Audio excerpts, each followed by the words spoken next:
আসসালামু আলাইকুম রাহমাতুল্লাহ। আশা করি তোমরা সবাই ভালো আছো। থাম্বনেল ও টাইটেল থেকে তোমরা অলরেডি বুঝতে পেরেছো আজকের বিষয়টা হচ্ছে এইচএসসি ২০২২ সালের পরীক্ষার্থীদের অ্যাসাইনমেন্ট। অ্যাসাইনমেন্ট 1 এর আগে আমাদের চ্যানেলে অ্যাসাইনমেন্টের প্রশ্ন সম্পর্কে আমি একটু আলোচনা করেছিলাম। তো আগেই বলি এটা জাস্ট নমুনা প্রশ্ন। তোমাদের প্রত্যেকটা অ্যাসাইনমেন্টের উত্তর দেখে লিখলে কোনো লাভ হবে না। অবশ্যই বুঝে লিখতে হবে। এবং বুঝে আনসার করতে হবে। তো আজকে আমরা বিজ্ঞান বিভাগের পদার্থবিজ্ঞান এর অ্যাসাইনমেন্ট এটা দেখতেছি যে এখানে এটা হচ্ছে গতিবিদ্যা ও নিউটনিয়ান বলবিদ্যা। গতিবিদ্যা ও নিউটনিয়ান বলবিদ্যা অর্থাৎ তোমার হচ্ছে যে এই চ্যাপ্টারটা তোমরা আগে সুন্দর করে পড়ে নিবে। এখানে ২ টা চ্যাপ্টার। একটা কথা আমার কাছে কনফিউজ লাগে যে তোমাদের তো শর্ট সিলেবাস দিয়েছে, শর্ট সিলেবাসে কিন্তু গতিবিদ্যা চ্যাপ্টারটা নেই। তবুও জানি না স্যাররা কিভাবে এটা দিল অ্যাসাইনমেন্টে, যে এটা কিন্তু আসলে দেওয়ার কথা না শর্ট সিলেবাস অনুযায়ী পরীক্ষা হলে। যাই হোক, শর্ট সিলেবাস কোনো কথা না, কথা হচ্ছে পুরো টোটাল বইটা তোমরা শেষ করার চেষ্টা করবে যাতে ভার্সিটি পরীক্ষায় তোমরা ভালো করতে পারো। তো এখানে দেখা যাচ্ছে কি, প্রথম প্রশ্নে আমরা চলে আসি। প্রথম প্রশ্নে আমাদের এখানে আছে আম যে এখানে একটা দেওয়া আছে যে বস্তু ১.৫ কেজি একটা টেবিলের মতো দেখা যাচ্ছে। আরেকটা বস্তু ঝুলন্ত অবস্থায় আছে, সেটা ২ কেজি এবং একটা রশি দিয়ে বা সুতা দিয়ে টানা আছে। ঠিক আছে? সুতা দিয়ে ঝুলন্ত অবস্থায় একটা আছে, আরেকটা আছে টেবিলের উপরে। তো এখন আ এখানে এই ২ টা কথা বলছে। একটা হচ্ছে তুমি ২০ মিটার পার সেকেন্ড বেগে এই একটা ফিগার, দুটো উদ্দীপক ২০ মিটার পার সেকেন্ড বেগে একদম খাড়াভাবে তুমি ২০ মিটার পার সেকেন্ড বেগে একদম খাড়াভাবে একটি ৪০০ গ্রাম ভরের ক্রিকেট বল উপরের দিকে ছুঁড়ে মারলে। তার এই হলো ২য় উদ্দীপক। বলটির বেগ বনাম বলটির বেগ বনাম সময়ের গ্রাফ আঁকো। গতিপথের সর্বোচ্চ বিন্দুতে বলটির বেগ কত? তারপরে আর চেয়েছে ওই বিন্দুতে ত্বরণ কত? তো আমরা যাই হোক আমরা প্রশ্ন পড়ব প্লাস হচ্ছে প্রশ্নের উত্তর পড়ব। প্রশ্নের উত্তর চলে যাই একটু। তো অবশ্যই তোমরা একটা কভার পেজ করবে এবং কভার পেজ করে সবাই ভিন্ন ভাবে সুন্দর করে অ্যান্সার করবে। কলেজের নাম লিখবে। তোমাদের নাম, আইডি নাম লিখে। তো এইচএসসি ২০২২ ফিজিক্স অ্যাসাইনমেন্ট জাস্ট আমি একটা আম আমাদের ফান্ডামেন্টাল ম্যাথ ল্যাব চ্যানেলের নাম দিয়ে শুরু করলাম। তোমরা কিন্তু এর উপরে একটা কভার পেজ করবে। তো ক নম্বরে যে দেওয়া আছে কি? দেওয়া আছে বলের আদিবেগ। আদিবেগ তুমি ভি নট দিয়ে শুরু করতে পারো, অথবা আদিবেগ ভি নট দিয়েও শুরু করতে পারো, অথবা আদিবেগ তুমি ইউ দিয়েও শুরু করতে পারো, তোমার ইচ্ছা। ক্রিকেট বলের ভর এম সমান ৪০০ গ্রাম, তাকে আমরা কেজিতে পরিণত করেছি ১০০০ দিয়ে ভাগ করে। পড়ন্ত বস্তুর ক্ষেত্রে ভি সমান ইউ মাইনাস জিটি। এখানে জি হচ্ছে অভিকর্ষ ত্বরণ, তুমি এখানে লিখে দিতে পারো জি সমান হচ্ছে 9.81 মিটার পার সেকেন্ড স্কয়ার। এটা কিন্তু তোমরা লিখে দিবে। ঠিক আছে? অভিকর্ষ ত্বরণ অর্থাৎ একেকজন সবাই দয়া করে কপি করবে না। কপি করে কোনো লাভ নেই। আগে বুঝতে হয় বিষয়টা যে পড়ন্ত বস্তুর ক্ষেত্রে এর সূত্রটা হচ্ছে উম অ্যা আমরা জানি যে শেষ বেগ সমান আদিবেগ মাইনাস অভিকর্ষ ত্বরণ ইনটু সময়। ঠিক আছে? তো এই সূত্রটা অবশ্যই তোমরা মুখস্থ করে ফেলবে এবং বুঝে পড়ন্ত বস্তুর যে রুলসটা আছে রুলসটা পড়ে নিবে। তো আমরা এখন কি করলাম, এই 9.81 কে ইনটু টি কে আগে নিলাম এবং ২০ কে পরে নিলাম। একে কেন নিলাম? কারণ হচ্ছে y সমান mx প্লাস c। এই যে সরলরেখার সূত্র তোমরা অলরেডি ম্যাথে জানো, সেই সরলরেখার সূত্র অ সাথে তুলনা করার জন্য আমরা এটা করলাম। তাতে আমরা ডাইরেক্ট ঢাল পেয়ে গেলাম কত? -9.81 অর্থাৎ এবং সি হচ্ছে ধ্রুবক পদ ২০ এবং ওয়াই হচ্ছে এটা। তো এখানে আমরা কি করব? এখানে সময়কে x অক্ষ বরাবর এবং বেগকে y অক্ষ বরাবর ধরে আমরা মান নির্ণয় করব। সেক্ষেত্রে t এর মান তুমি তোমার ইচ্ছা মতন নিতে পারো। t এর মান হচ্ছে 0, 0.5, 1, 1.52, তারপর আরো ইচ্ছে করলে তুমি নিতে পারো। আ কিন্তু একটা কথা হচ্ছে যে YouTube এ অনেক ভুল ভাবে কিন্তু এটা করা হয়েছে আমি দেখেছি। যে এটা কিন্তু এর এর বেশি আরো যদি তুমি সংখ্যা নাও বা মান নেও তাহলে তো এখানে কিন্তু অনেকেই এই জিনিসটা ভুল করেছে। এরা মনে হয় দ্রুতি ও সময়ের করেছে। তোমার হচ্ছে যে গ্রাফ করেছে। যদি তোমাদের স্যাররাও এটা বলে থাকে তাহলে অবশ্যই স্যারদের কথা রেসপেক্ট করেই বলবে যে আসলে এটা আ মা এই এটা কিন্তু ভুল। কথা বোঝা গেছে? অনেকে কিন্তু এই ভুল-টুল লিখতেছে। এই ভুলটা লেখা যাবে না। কারণ হচ্ছে যে তুমি যদি নিজেই এখানে মান বসাও। আর মান বসিয়ে তারপরে তুমি দেখো যে যদি এরপরে যদি আরো মান নাও, আরো মান নিলে কিন্তু সে উপরে উঠবে না। সে নিচেই নামবে। কেন নিচে নামবে? বা কেন উপরে উঠবে না? তুমি বলটা উপরের দিকে ছুঁড়ে মারলে। ছুঁড়ে মারার পরে সেই বলটা নিচে মাটিতে স্পর্শ হয়ে কি আবার উপরে উঠে যাবে? হ্যাঁ, ঠিক আছে। এটা বলতে পারো যে স্যার টেনিস বল হলে তো এমনিই উঠবে। টেনিস বলের কথা তো এখানে বলা হয়নি। এখানে বলছে একটা ক্রিকেট বল এবং সেটাকে তো এমনি নিচ থেকে বল প্রয়োগ না করে উপরে তো উঠানো যাবে না। তুমি বল প্রয়োগ করে উপরে ছুঁড়ে মারলে সেখান থেকে মাটিতে আ অ্যা অভিকর্ষ টানের প্রভাবে, বিকজ আকর্ষণের প্রভাবে সে নিচে নেমে আসতে পারে, কিন্তু সেখান থেকে আবার উপরে উঠবে, এটা কিন্তু একদম অগ্রহণযোগ্য। ঠিক আছে, তো আমি এটা একটা বিকল্প পদ্ধতি তোমাদের একটু দেখাচ্ছি। দেখো বিকল্প পদ্ধতি, দেখো তোমরা এভাবেও করতে পারো। কয়ের বিকল্পটা, অর্থাৎ আমরা এখানে কি করলাম, আমরা এখানে তোমার কিন্তু যে এর আগে কিন্তু আমরা ভি এর মান ধরে নেইনি, কিন্তু এখানে ভি এর মান কিন্তু আমি ইচ্ছে করলে ধরে নিতে পারি, যে যেহেতু যে উপরে সর্বোচ্চ গতিবেগ, সর্বোচ্চ বেগ কিন্তু শূন্য, অর্থাৎ শেষ বেগ কিন্তু শূন্য। আর আদি বেগকে আমি এখানে ভি নট দিয়ে প্রকাশ করছি। আদি বেগ কিন্তু তোমার এখানে কি ভি নট। হ্যাঁ, তাহলে আমরা জানি যে ভি সমান ইউ, একটু আগে যে সূত্রটি ওই সূত্রটি করতে পারো, যে ভি সমান ইউ মাইনাস জিটি। তো এখানে আমরা ভি নট দিয়ে লিখছি, একই কথা, তুমি যেভাবেই করো না কেন টেনশন করার কিছু নেই। তো এখানে zero V naught, V naught মানে ইউ মাইনাস জিটি, এখানে ইউ দিতে পারো। টি এর মানটা হচ্ছে ভি নট মাইনাস জি, ভি নট এর মান হচ্ছে মানে আদিবেগের মান হচ্ছে 20 মিটার। অবশ্যই তোমরা কিন্তু এখানে লিখবা গিভেন দ্যাট, দেওয়া আছে কথাটা লিখবা, যেটা আমি আগের বিকল্পটার আগেরটা লিখেছি ওইভাবে তোমরা দেওয়া আছে লিখে দিবা। আমি জাস্ট বুঝাচ্ছি বিষয়টা যে কি ভুল। দেখো এখানেও যদি আমরা এখানে আমরা টি এর মান এখানে আমরা কার মান, টি এর মান 2.04 সেকেন্ড, তার মানে কি 2.04 সেকেন্ডে সে কিন্তু একদম উপরে উঠলো, অর্থাৎ এই বলটা একদম ছুঁড়ে মারলাম আমি। এই যে আমি বলটা ছুঁড়ে মারলাম, বলটা ছুঁড়ে মারার পরে সে টোটাল 2.0 সেকেন্ড পরে এই ভি বেগে যে পৌঁছলো, এবং তখন তার বেগ কিন্তু শূন্য।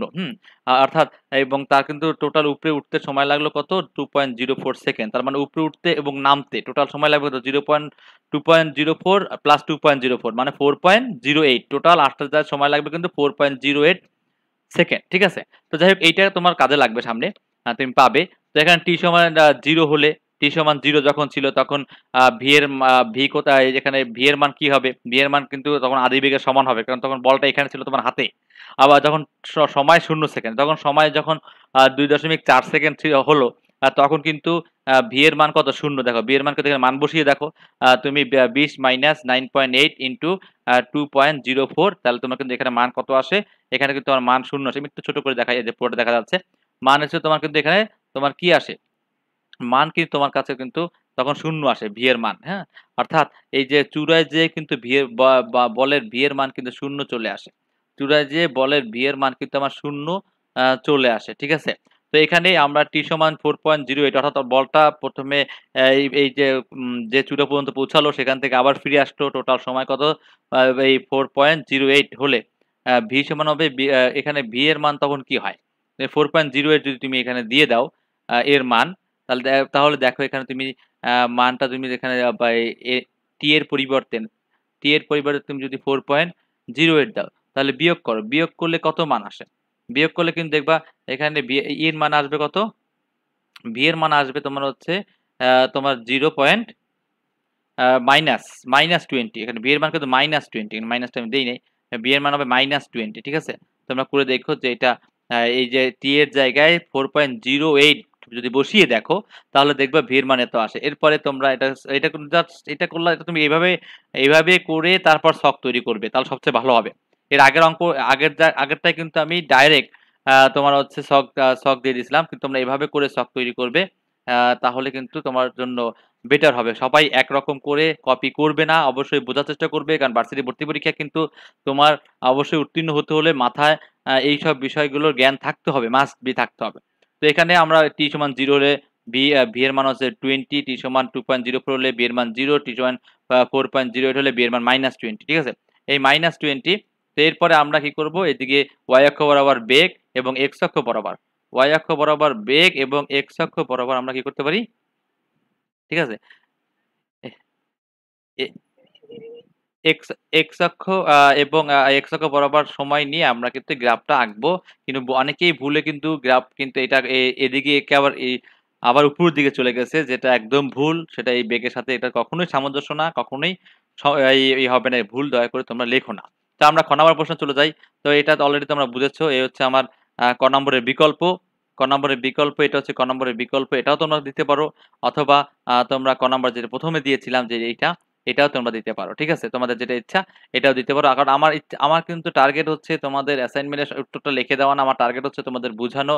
অবশ্যই তোমরা কিন্তু এই চ্যাপ্টারটা পড়ে, গতিবেগের চ্যাপ্টারটা পড়বে, কিন্তু উপায় নেই, যেহেতু সিলেবাসে না থাকলেও সারা যেহেতু অ্যাসাইনমেন্ট দিয়েছে, তাহলে পড়তে হবে, পড়ে তারপরে অ্যান্সার করবে। তো খ নম্বর প্রশ্নে আমরা একটা আবার যাই, খ নম্বর প্রশ্নে কি বলেছে, যে গতিপথের সর্বোচ্চ বিন্দুতে বলটির বেগ কত, অর্থাৎ বলটির বেগ চূড়ায় তো 0 আমরা জানি, তবে এটা কি কেন বের করতে বলছে আমরা জানি না। আমরা জানি যে সর্বোচ্চ বেগ 0 হয়। উপরে সর্বোচ্চ বেগ কি হয়? 0 হয়। চূড়ায় যদি কোনো বস্তুকে উপরের দিকে নিক্ষেপ করা হয় তাহলে সর্বোচ্চ বেগ কিন্তু আমার 0 হয়। এটা কিন্তু আমরা জানি। কারণ 0 হয়েই তো আবার নিচে পড়ে। তো সেটাকে আমার প্রমাণ করতে হবে। সেটাকে আবার দেখাতে বলছে।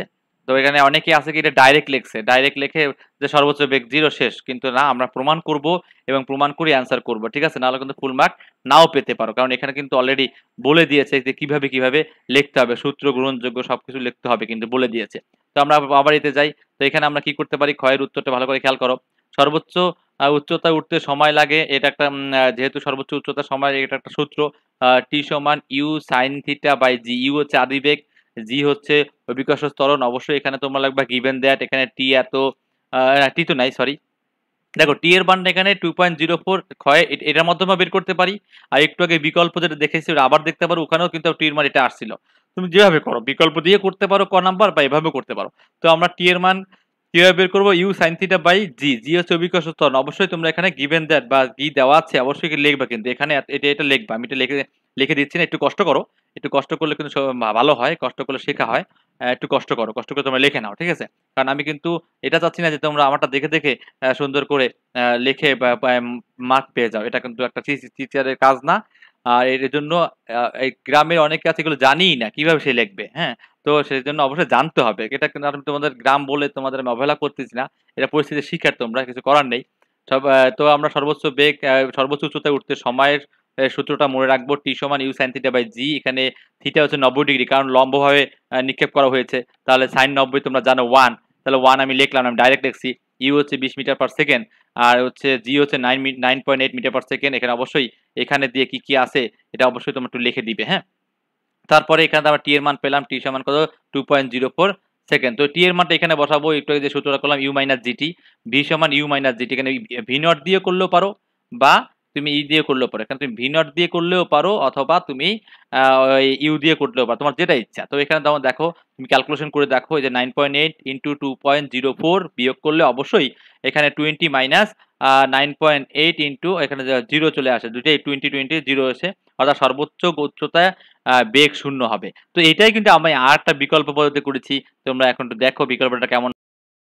তো আমরা একটু বিকল্পটা তোমাদের একটু দেখাই আসি যে এই খ কিন্তু বিকল্প পদ্ধতি করতে পারো।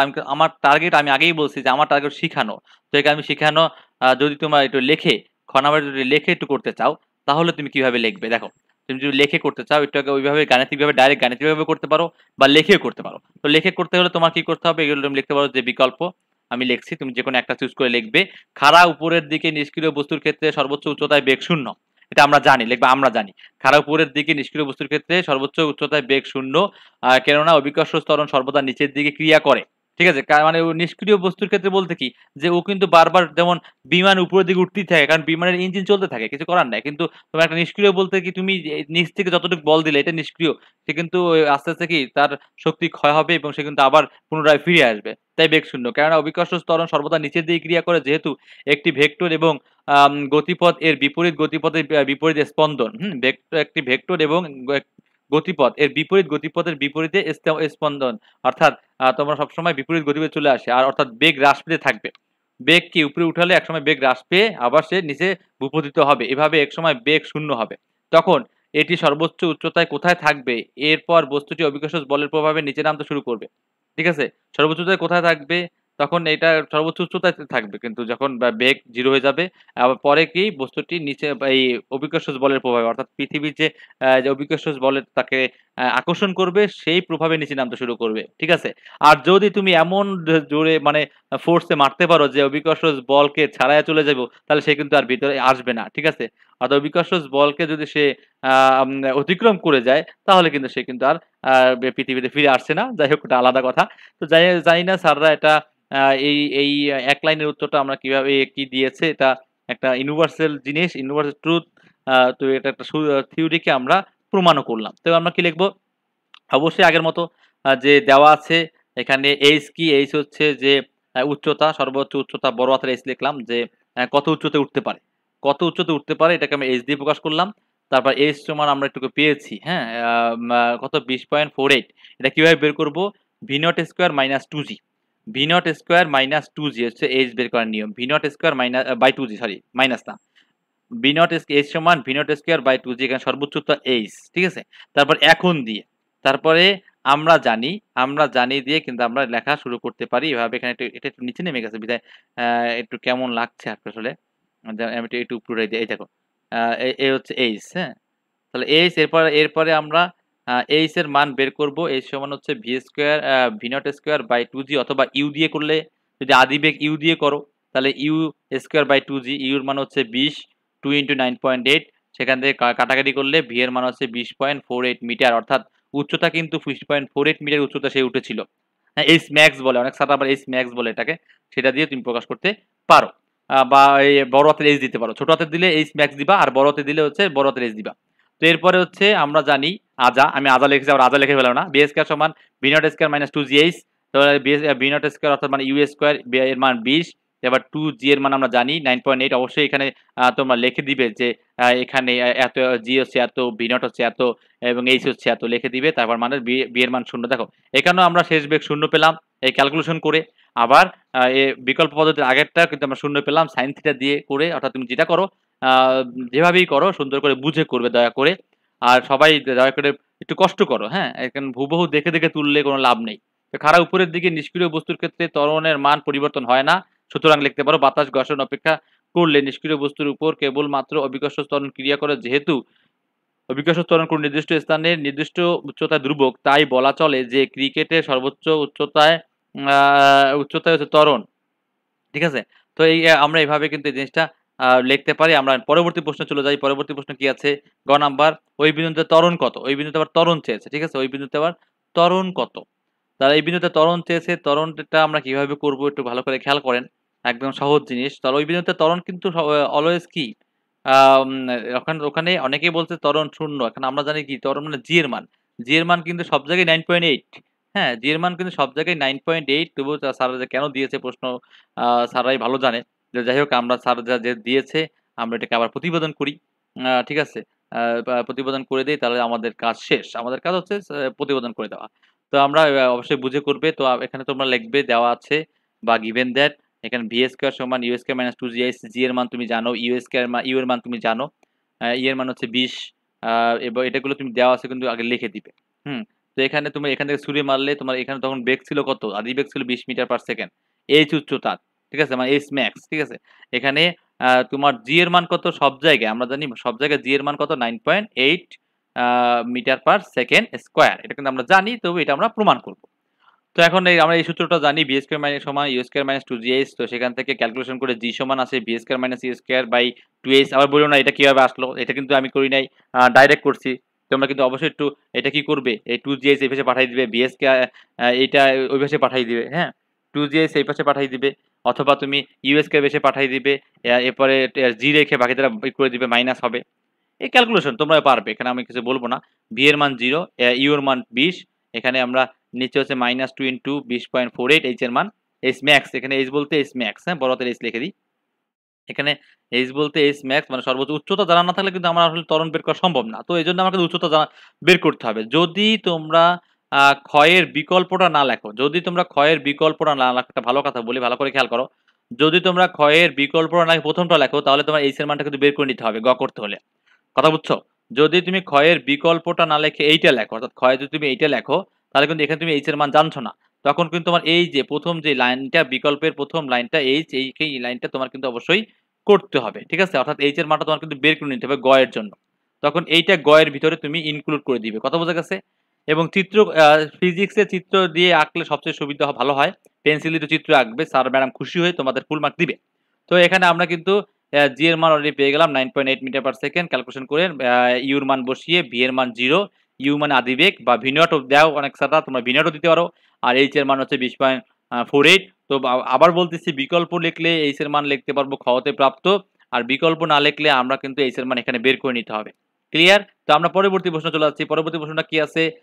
পরবর্তী প্রশ্ন আছে ঘ নম্বর, ওইখানে ক্রিকেট বলটির উপর ক্রিয়ারত মোট বল কত?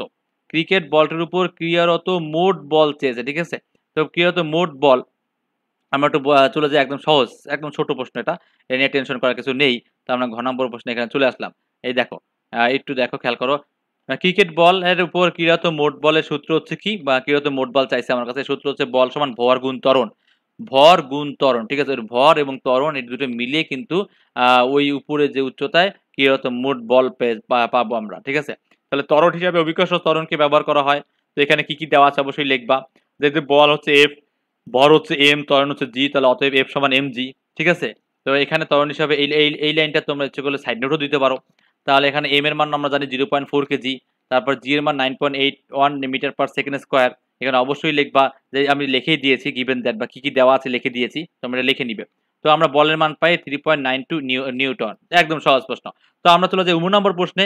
19 নম্বর প্রশ্নে একটু দেখো, খেয়াল করো, এখানে এটা কিন্তু প্রথম উদ্দীপক যেটা ছিল, যেটা টেবিলের মতো দেখা যাচ্ছে, এটা এই টেবিলের এখানে একটা বা বস্তু রাখা আছে, যেটা ওজন হচ্ছে 1.5 কেজি। এখানে একটা বস্তু ঝুলন্ত অবস্থা আছে, ওজন হচ্ছে 2 কেজি।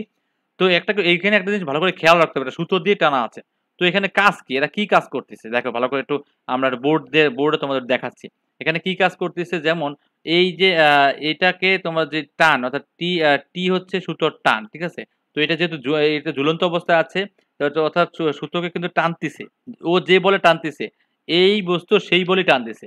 এখন কথা হচ্ছে যে এই বস্তু টানতেছে, যেমন এর ভর যত বেশি হবে, এর ভর যদি সাপোজ তুমি যদি একটা 50 কেজি ওজনের বস্তুকে ধাক্কা দিতে যাও, দেখবে তখন তোমার কষ্ট হবে, কারণ এই অবশ্যই কিন্তু সরবে না। অর্থাৎ কিন্তু এই 50 কেজি বল মানে ওই তখন ওই কেজিটাকে ওজনটা বলে কনভার্ট হয়ে যায়, হ্যাঁ? যাকে বলে যে প্রযুক্ত বল, এই সরি প্রতিক্রিয়ারত বল বলে, ঠিক আছে? এটা যদি ঝুলন্ত অবস্থায় থাকতে পারতো, কিন্তু একটা দিয়েছে ঝুলন্ত অবস্থায় আর একটা দিয়েছে টেবিলের উপরে।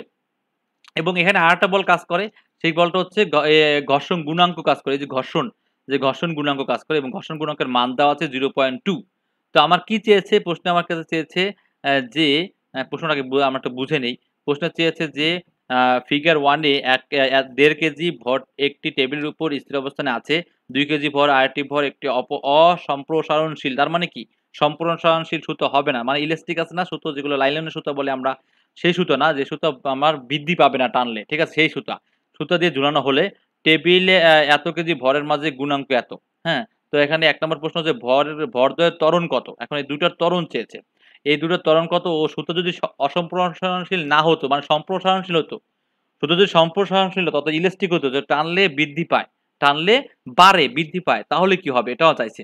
তো একদম সহজ, কিন্তু এটা বুঝতে হবে। যে একটা হচ্ছে যে ১ম এ আমরা ধরি অসম্প্রসারণশীল, অর্থাৎ সেটা সুতোটা বৃদ্ধি পায় না। তাহলে এখানে কিন্তু দেখো, ও যে বলে টানবে ও সেই বলেই টানবে। দুটোর কিন্তু সুতার টান সেম। এবং এখানে এফএস কি? এফএস হচ্ছে তোমার হচ্ছে প্রযুক্ত বল। অর্থাৎ এই যে বলে ও এখানে এই যে বলে এখানে ও টানতেছে, কিন্তু খেয়াল করো ও টানতেছে এইদিকে, ও টানতেছে বিপরীত দিকে। ও টানতেছে এইদিকে, ও টানতেছে বিপরীত দিকে। এটা ভালো করে খেয়াল করো। ধরো তোমাকে কেউ তোমার একটা ফ্রেন্ড তোমাকে নিয়ে যাচ্ছে তার বাসায়, হ্যাঁ? তোমার একটা ফ্রেন্ড তোমাকে তার বাসায় নিয়ে যাচ্ছে। ধরো সাপোজ। ঠিক আছে? আর তোমার যদি শক্তি কম থাকে ফ্রেন্ডের চেয়ে তোমার শক্তি বেশি থাকে, তাহলে তোমাকে কিন্তু সে তোমার ফ্রেন্ড নিতে পারবে না। আর কিন্তু তোমার শক্তি কম থাকে, তাহলে তোমাকে টেনে নিয়ে যাবে। তো এখানে কিন্তু অবশ্যই এর শক্তি কি? যেহেতু এটার ওজন ২ কেজি আর এটার ওজন ১.৫ কেজি, অবশ্যই এর শক্তি কিন্তু সুতার টানের শক্তি বেশি। কিন্তু উভয় কিন্তু বিপরীতমুখী ক্রিয়া করবে। ও কিন্তু এদিকে ক্রিয়া করছে, এদিকে তোমার হচ্ছে এইদিকে একটা ক্রিয়া বল করছে, বা এই বস্তুর প্রযুক্ত বল, আর এদিকে সুতার টান, এবং এই ঘর্ষণ গুণাঙ্ক ক্রিয়া করতেছে। তো এটা কিন্তু পরস্পর বিপরীত দিক। তাহলে এখানে কিন্তু সুতার টানটা বড়, তাই টি মাইনাস হবে ত্বরণের ক্ষেত্রে। আবার এখানে কিন্তু দুটোই একই দিকে। কারণ এখানে এই বস্তুটা ঝুলন্ত অবস্থায় আছে, অর্থাৎ এটাকে ২ টা হেল্প করতেছে। একটা হচ্ছে অভিকর্ষ ত্বরণও হেল্প করতেছে, একে কিন্তু অভিকর্ষ ত্বরণ হেল্প করতেছে না। অভিকর্ষ ত্বরণও হেল্প করে নিচের দিকে টানতেছে, এবং এর ওজনও তো আছে। দেখো কাহিনীটা কি? এখানে কত কাহিনী, তো তা ভালো করে খেয়াল করো। যে তাহলে আমরা জানি দেওয়া আছে তো লিখবো। ঘর্ষণ গুণাঙ্কের কে মিউ দিয়ে প্রকাশ করা হয়। তাহলে মিউ হচ্ছে Fs/r, Fs হচ্ছে প্রযুক্ত বল। যেখানে Fs প্রযুক্ত বল, তোমরা এটা পাশে লিখতে পারো, Fs প্রযুক্ত বল। আর আর হচ্ছে কি? আর হচ্ছে এই আর হচ্ছে তোমার প্রতিক্রিয়ারত বল, অর্থাৎ যে বলে এই বস্তুটা আছে। আর হচ্ছে এই বস্তুর টোটাল ওয়েট কত? ওয়েট হচ্ছে m1, তাহলে m1 জি হচ্ছে কি? জি হচ্ছে তোমার অভিকর্ষ ত্বরণ, ঠিক আছে? তো এখানে তাহলে Fs সমান মিউ m1 জি। Fs সমান কি? Fs সমান আমার আসে মিউ m1 জি। কথা বোঝা গেছে? তাহলে Fs সমান আমরা মিউ m1 জি পাইলাম। এরপর আমরা কি ধরে নেই, এই দুটো বস্তুর ক্ষেত্রে এই যে একটা হচ্ছে M2 একটা M1 ধরে নিলাম। তো এটা আমি একটু সংক্ষেপে করেছি। তোমরা লিখতে পারো যে ধরি ১ম বস্তু M1 আমরা ১ম লিখি না। M1 সমান এত কেজি, M2 সমান এত কেজি। সুতার টান T, A হচ্ছে উভয় বস্তুর ত্বরণ। কিন্তু ত্বরণ কিন্তু সেম। তাহলে কপিকলের নিয়ম কিন্তু অবশ্যই পড়তে হবে আগে। কপিকলের নিয়ম না পড়লে কিন্তু হবে না। কপিকলের নিয়ম অনুযায়ী আমরা জানি যে দেখো যে উভয়ের কি ত্বরণ সেম। উভয়ের ত্বরণ কিন্তু সেম, ঠিক আছে? তো এখানে এখানে T থেকে বিয়োগ হইছে কেন? ওই যে বললাম যে তোমার ফ্রেন্ড তোমাকে নিয়ে যাচ্ছে কিন্তু তোমার শক্তি কম। তাহলে তোমাকে সে নিয়েই যাবে। আর তোমার শক্তি বেশি থাকতো। সাপোজ এটা যদি ৫ কেজি বা ১০ কেজি ওজনের হইতো, তাহলে কিন্তু ওকে সামনে টেনে নিতে পারত না। তখন কিন্তু এটা মিউ1 mg আগে হইতো। ঠিক আছে? কথা বুঝছো? তো এর কিন্তু আমি অলরেডি এই প্রযুক্ত বল Fs বের করে নিয়েছি আগে থেকে এই প্রযুক্ত বল Fs বের করে নিয়েছি। তারপর এখানে প্রযুক্ত বল বের করতে হয়নি কারণ হচ্ছে যে M2 আর হচ্ছে G ডাইরেক্ট। কারণ এখানে কিন্তু তোমার হচ্ছে যে কোন কাজে লাগেনি। ঠিক আছে? এখানে মিউর ঘর্ষণাঙ্ক কোনো কাজে লাগেনি। ঘর্ষণাঙ্ক আছে কিন্তু এখানে ঘর্ষণাঙ্কের কাজে লাগছে। সেজন্য কিন্তু তোমার M2 তে আমি ব্যবহার করিনি মিউর কাজ। তো আমরা এখন এই দুটো সমীকরণ পেলাম। দুটো সমীকরণ আমরা যদি যোগ করি টি কাটা যায়। এদিকে আমরা কমন নিলে M1 প্লাস M2 হয়। তো তোমরা ক্যালকুলেশন অবশ্যই তোমরা পারো। নতুন করে আমি ক্যালকুলেশন কিছু বলতে চাচ্ছি না। তো এখানে A থাকবে বাকিটা M1 প্লাস M2 ভাগ করে দিলাম। মান বসাই দাও। M2 এর মান তুমি জানো, G এর মান জানো, মিউর মান জানো, সবকিছুর মান কিন্তু তুমি জানো। তো এখন তুমি করে A এর মান কত পেলা? এর মান হচ্ছে 4.759। এর মান পেলা 4.759 যদি সুতা এখন কথা হচ্ছে যদি সুতা অসম্পূর্ণশীল না হতো তাহলে কি হতো? অর্থাৎ যদি সুতা বৃদ্ধি পেয়ে থাকতো, ইলাস্টিকের সুতো হতো, তখন কি হতো? তখন ১ ও ২ নং সমীকরণের মধ্যে ত্বরণ এর পার্থক্য হতো। কিন্তু কারণ এখানে কিন্তু ত্বরণ সেম কিন্তু তখন ত্বরণ আর সেম হতো না। তখন ত্বরণ এ পার্থক্যও দেখা দিত। এমনকি টানের মান একই থাকলে যদি সুতার টান একই থাকে ত্বরণের মান কিন্তু পার্থক্য দেখা দিবেই। তখন ঘর্ষণ গুণাঙ্কও পরিবর্তিত হবে। অর্থাৎ ঘর্ষণ গুণাঙ্ক তখন সেম থাকবে না। M2 ভরের ওজন M1 এর উপর প্রযুক্ত বল Fs এ পরিণত হবে। আর M2 ভরের ওজন তখন M1 এর উপর প্রযুক্ত বল Fs এ পরিণত হবে। তখন M2 ভরের ওজনটা কাজ করবে। তার মানে Fs সমান কি? Fs সমান হচ্ছে 2 × 9.8 নিউটন। ঠিক আছে? অর্থাৎ 2 ছিল কি? 2 ছিল M2 ভর। ঠিক আছে? এর আগে ছিল M1 তাহলে এখন এখানে 2 হচ্ছে M2 তাহলে 2 × 9.8 মানে mg আমরা জানি একটু আগে যে বলের সূত্র পাচ্ছি F সমান mg সেই সূত্র অনুসারে। তাহলে এখানে আমরা কত পাই? 19.6 নিউটন। আর R হচ্ছে কি M1g। R হচ্ছে M1g সেক্ষেত্রে আমার কত আছে? আর কার বল? আর হচ্ছে তোমার প্রথম বস্তুর প্রক্রিয়ারত যেখানে আমরা এখানে উপরে লিখে দিয়েছিলাম তোমরা খেয়াল করো। এই প্রতিক্রিয়ারত বল আর Fs হচ্ছে প্রযুক্ত বল। কারণ তখন বল কিন্তু চেঞ্জ হয়ে যাচ্ছে। তো সেক্ষেত্রে গুণাঙ্ক হবে Fs/r মান বসাতে 1.33 যাকে পার্সেন্টেজ করলে তোমরা যদি পার্সেন্টেজ করার নিয়মটা অলরেডি মনে হয় জানো। তবুও আমি বলে দিচ্ছি নিয়মটা হচ্ছে এরকম যে সমান দিয়ে এটাকে তুমি 1.33 কে গুণ করবে 100% দিয়ে। ঠিক আছে? তাহলে সেক্ষেত্রে তুমি 33% পাবে। কয় পার্সেন্ট পাবে? 33%। তো এই হচ্ছে তোমার তাহলে ঘর্ষণ গুণাঙ্ক 33% বৃদ্ধি পাবে তুমি এটাও লিখে দিতে পারো। তো আমরা চলে যাব ২ নম্বর। ২ নম্বর প্রশ্নটা একটু আবার দেখে আসি। আমি একটু টাইম বেশি লাগছে। অবশ্যই তোমাদের টাইম বেশি লাগাও উচিত। কারণ হচ্ছে তোমাদের বুঝতে হবে। তোমরা যদি শুধুমাত্র না বুঝে প্রশ্ন করো, না বুঝে করো তাহলে কিন্তু কোনো লাভ নেই। কারণ ভার্সিটি ভর্তি পরীক্ষায় কিন্তু তখন তুমি সমস্যায় পড়বে। তো আমরা ২ নম্বর সুতার টান কত? ২ নম্বর চাইছে সুতার টান। একদম সহজ। যেহেতু আমরা একে পেয়ে গেছি তাহলে ২ নম্বরে কিন্তু আমার টাইম বেশি লাগবে না ১ নম্বর যত টাইম লাগলো। তো ২ নম্বর সুতার টান কত? সুতার টান অবশ্যই আমি বলতেছি তুমি বুঝে অ্যান্সার করবে বইয়ে বা টেস্ট পেপারে আরো নতুন করে অ্যান্সার দেখতে পারবে সেভাবে অ্যান্সার করতে পারো। দেখবে এর মান কিন্তু 4.759 এ আসবে তুমি যেভাবেই করো না কেন একটা অঙ্ক ২-৩ ভাবে করা যায়। তো এখানে ১ নং প্রশ্নের উত্তরে আমরা ২ নং সমীকরণ হতে পাই। ১ নং প্রশ্নের উত্তর ২ নং সমীকরণ। ভালো করে খেয়াল করো। ২ নং সমীকরণ বলতে আমি এই সমীকরণের কথা বলতেছি যে M2g - T সমান M2a সেখান থেকে আমি T এর মানটা বের করব M2 কমন নিয়ে g - a 2 এর M2 এর মান জানি 2 আর g এর মান 9.8 আর a এর মান তো 4.759 নিউটন তার মানে হচ্ছে T এর মান পাই 10.082 নিউটন এটি সুতার টান। একদম সহজ পানির মতো অঙ্ক। এটা আমি আর নতুন করে কিছু বলতে চাচ্ছি না। এটা হচ্ছে সুতার টান। তো আমরা এখন চলে যাচ্ছি হচ্ছে পরবর্তী ধাপে অর্থাৎ ৩ নাম্বার। ৩ নাম্বার অঙ্কটা লাস্ট ম্যাথ আমরা চলে আসলাম। তো লাস্ট ম্যাথের আগে আমি আগে একটা বলে রাখি। এই চ্যানেলে হচ্ছে ম্যাথ এবং বিজ্ঞান সম্পর্কে প্রতিনিয়ত ভিডিও আপলোড করা হয়। তোমাদের আ কেমন লাগলো এবং তোমরা কিরকম বুঝতে পারলে, কে কোন ক্লাস থেকে দেখতেছো তোমরা কমেন্টে জানাও এবং তোমরা নেক্সট এ যে আরো অ্যাসাইনমেন্টের যে অ্যান্সার গুলো আমি কিন্তু অ্যাসাইনমেন্টের অ্যান্সার হুবহু দিব না কখনোই। কারণ তোমরা নিজে থেকে তৈরি করে নাও এবং সুন্দর করে নিজের মতো করে কিন্তু বুঝে করো। দয়া করে দেখে করো না। তো আমরা ৩ নম্বর প্রশ্নতে চলে যাই। ৩ নম্বর প্রশ্ন একটু খেয়াল করো কি বলছে? ২ কেজি ভরের সরণ বনাম সময়ের গ্রাফ আঁকো। এখানে আবার গ্রাফ আঁকতে বলছে। তো ২ কেজি ভরের সমান আমার এখানেও গ্রাফ আঁকতে বলছে। তো আমি বোর্ডে চলে আসলাম। এখানে আমরা পেয়েছি কি? যে পড়ন্ত বস্তুর ক্ষেত্রে আমরা জানি H সমান UT plus half AT square. এটা পড়ন্ত বস্তুর ক্ষেত্রে H সমান। তো আমার কার গ্রাফ আঁকতে বলছে? আমার গ্রাফ আঁকতে বলছে সময় বনাম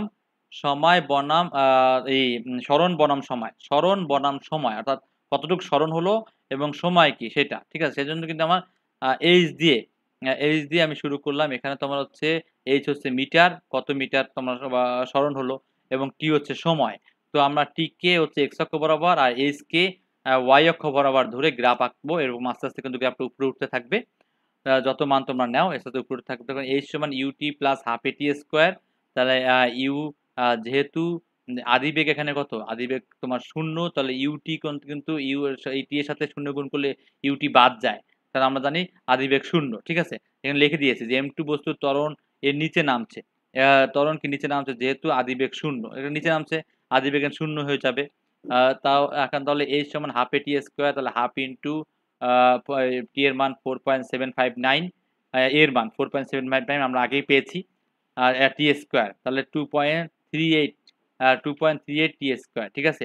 তাহলে এখানে কিন্তু T এর মান যদি আমি 0 বসাই H এর মান 0 হয়ে যাবে। T এর মান যদি আমি 1 বসাই H এর মান 2.38 থাকবে। T এর মান 2 বসাই, T এর মান 3 বসাই। এভাবে বসিয়ে তুমি মান দেখবে আমার মান ভুলও হতে পারে। তুমি ক্যালকুলেশন করে দেখবে।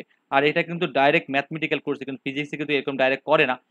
ফিজিক্স এ কিন্তু এভাবে লেখে T সমান 0 হলে, T সমান 1 হলে, T সমান এত হলে এরকম ফিজিক্স এ লেখে। তো যাই হোক তোমরা এভাবে অবশ্যই গ্রাফ পেপারে গ্রাফ আঁকবে এবং প্রত্যেকে ফিজিক্সে, বায়োলজিতে এগুলো চিত্র যত বেশি যদি এইগুলোর চিত্র অর্থাৎ এই যেমন সরল দোলকের চিত্র সামনে পাবে, এই গতিবেগ যে চিত্রগুলো আঁকলে ম্যাডামরা বা স্যাররা কিন্তু খুশি হয়ে নাম্বার ভালো দেয়। তো সবাই ভালো থাকবে। কেমন লাগলো অবশ্যই জানাবে।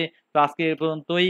আমরা নেক্সট যে ভিডিও নিয়ে অবশ্যই খুব দ্রুত হাজির হব। প্রতিনিয়ত কিন্তু এখানে ম্যাথ রিলেটেড, বিজ্ঞান রিলেটেড ভিডিও আপলোড দেওয়া হয়। তো ফ্রেন্ডদেরকে সবাইকে জানাও এবং আমাদের সাথেই থাকো, আমাদের উৎসাহ প্রদান করো। আজকে এ পর্যন্তই। সবাই কিন্তু পড়াশোনা করবে। দয়া করে বলতেছি পড়াশোনা যে করতেছে না কেউ তা কিন্তু ভুল। অনেকজন ঠিকই সময়কে কাজে লাগিয়ে অনেক কিছু শিখে যাচ্ছে। আর তোমরা যারা পড়তেছো না তারাই কিন্তু পিছিয়ে যাবে এবং এই পিছানোটা কখনোই তোমরা পূরণ করতে পারবে না। তো সবাই ভালো থাকবে। আজকে এ পর্যন্তই।